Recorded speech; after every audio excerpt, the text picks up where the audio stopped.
Welcome back to the deep dive. Today we're tackling a really interesting one.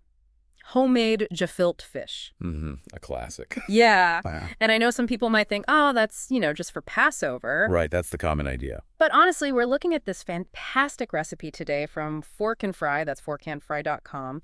And, well, it looks like a dish you'd want anytime. It really can be. Delicious year-round. Exactly. So our mission, like always, isn't just reading it out. We want to really get into the steps, figure out the key insights, why it works, and, why making it from scratch is actually worth doing. It definitely is a very rewarding process. Okay, so let's kick things off right at the start. The fish. That's got to be step one. Absolutely. And the fork and fry recipe is spot on here. It stresses using fresh fish, specifically about a pound of carp and half a pound of whitefish. Fresh is key then. Oh, absolutely crucial. They really emphasize it, and for good reason. The taste difference is huge. You get this cleaner, brighter flavor, and the texture. Texture. I was wondering about that. Yeah, it's night and day. If the fish isn't super fresh, the proteins start breaking down, and you can end up with something kind of mushy. Not what you want. No, definitely not. It's like building anything, right? You need a good foundation. So fresh fish, then the recipe talks about cleaning, boning, cutting it up. Right, prepping it for the next big step. Getting all those little bones out is non-negotiable. Nobody wants a bone in their gefilte fish. Exactly. And cutting it smaller just helps the grinding process go smoother, whether you're using a food processor or, getting your butcher involved. Okay, makes sense. It helps the machine, less strain. Right, and ensures it all gets ground evenly. Oh, and a really important tip they mention. Yeah. If you do use frozen fish for some reason, Yeah. make absolutely sure it's 100% thawed, no ice crystals. That extra water can really mess up the texture later. Got it. Fully thawed. Okay, so fish prepped. Step 2 is grinding it down, getting that smooth base. Food processor seems like the go-to. Yeah, that's what the recipe suggests, and it works great. You're aiming for a really fine paste. That's kind of the hallmark of good gefilte fish, that smooth texture. Fine paste. Okay. But what if, someone doesn't have a food processor lying around? Good question.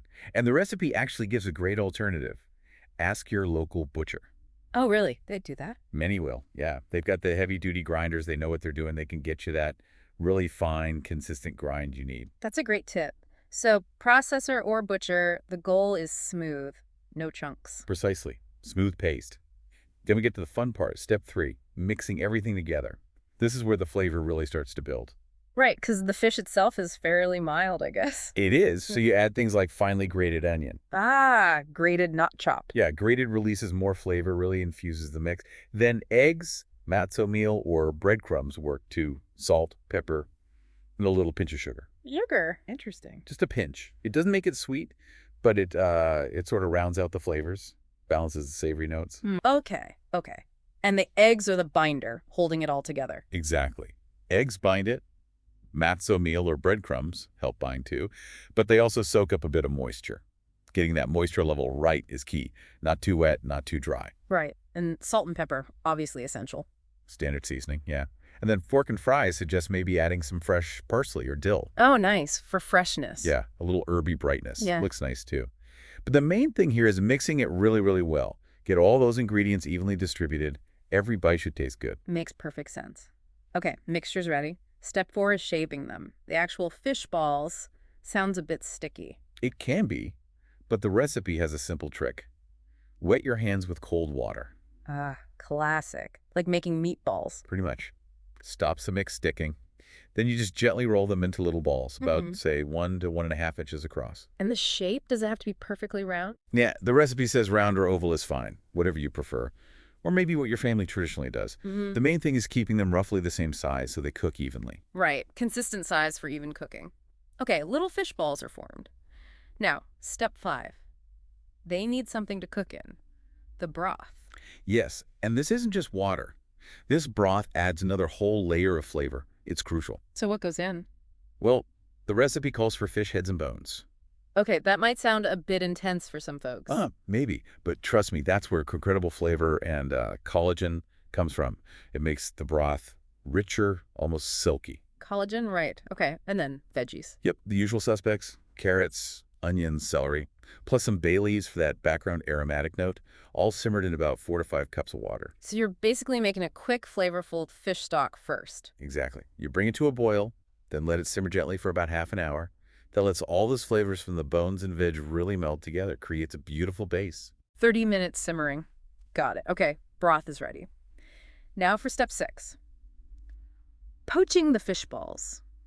Sounds like you need a gentle touch here. You really do. Gently lower them into the simmering broth.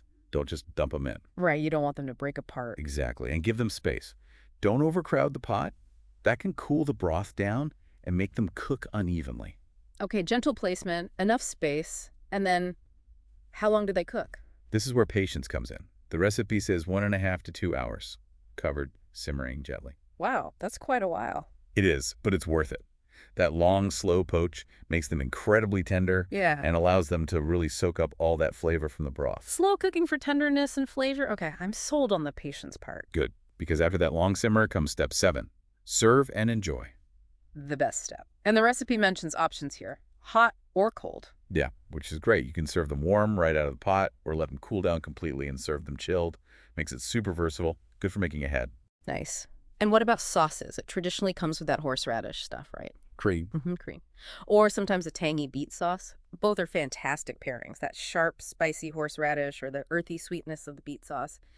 It just cuts through the richness of the fish perfectly. Adds a whole other dimension. Definitely. And then, just like with the mixing, a little garnish of fresh dill or parsley at the end. Yeah, brings it all together, looks nice, adds that last touch of freshness. Exactly. It's those little details. So looking back at this whole process from fork and fry, what's the big takeaway for you?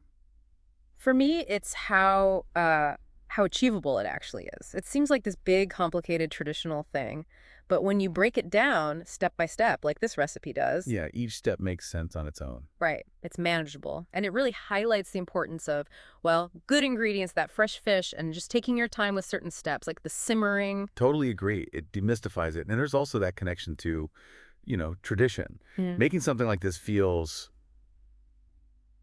significant. It does. You're participating in this long culinary history, passing things down. It's more than just cooking. It's connecting. Yeah, I like that. And for our listeners, who want to get this kind of knowledge quickly but thoroughly, this deep dive shows how a seemingly complex dish really comes down to clear steps and good technique. It's that aha moment. Exactly. Seeing how those simple components create something classic. And like we said, the fork and fry recipe does a great job laying it all out. If anyone feels overwhelmed, just follow the steps. It's trustworthy guidance. Very true. That EEAT factor, the experience and expertise baked into a good recipe, really shines through. It makes you feel confident trying it. Definitely. It's not as daunting as it might seem at first glance. So as we wrap up, here's something to maybe chew on.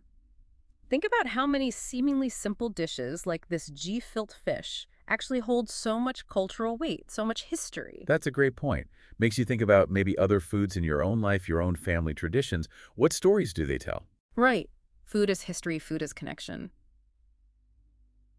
Okay, well, we really hope this deep dive got you maybe thinking about trying homemade gefilte fish. Yeah, give it a shot. And if you do use the fork and fry recipe, we'd genuinely love to hear how it goes. Definitely. Jump onto the Fork and Fry social media pages, let them know, share your results, maybe any tweaks you made. And of course, head over to their blog, www.forkandfry.com. You'll find the full recipe there, tons more detail, extra tips, and honestly, lots of other great recipes too. It's a great resource. Well, thanks so much for joining us for this really flavorful deep dive today. Pleasure as always. Until next time, happy cooking, everyone.